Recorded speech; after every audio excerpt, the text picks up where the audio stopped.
আচ্ছা, আমরা এখন ও ক্যালকাটাতে খেতে লাইন দেখো, জাস্ট বাঙালিদের লাইন দেখো কত ভিড়। বর পার্কিং আছে, চলুন কখন টেবিল পাই দেখি, বুকিং করে এসেছি দেখি তা বললো।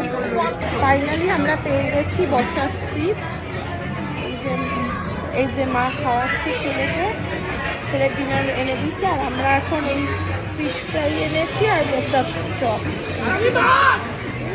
এগুলো খাবো এখন আমরা। স্টার্টার এখন আমার বর পার্কিং করে এসে উঠতে পারেনি, আর এখানে বাফে সিস্টেমে সব খাওয়া দাওয়া।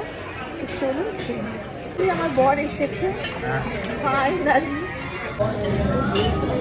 আমি নিয়েছি লুচি, পটলের দোরমা, নর্মাল রাইস, পোলাও, এটা হচ্ছে ভেটকি পাতুরি, পাবদা মাছ আর মাটন, ছোলার ডাল। এটা হচ্ছে ভেটকি মাছের পাতুরি, খুব সুন্দর। ডেজার্টে আছে এটা রসমালাই, তো বলে না রসমালাই, এটা একটা মাখা সন্দেশ, এটা গুড়ের পায়েস, আর ওটা একটা ক্ষীরের বেকড মিষ্টি, আর ম্যাঙ্গো আইসক্রিম আর ভ্যানিলা আইসক্রিম ছিল, যেটা আমার বর খেয়ে চকলেট আইসক্রিম ছিল। আমাদের খাওয়া এখন শেষের পথে, ডেজার্ট চলছে, 10টা বাজে। ছানার পায়েস, হ্যাঁ, শেষ পাতে পান দিয়েছে, এখন বিল দেওয়া হচ্ছে, বিলের পর এখানে পান দিয়েছে।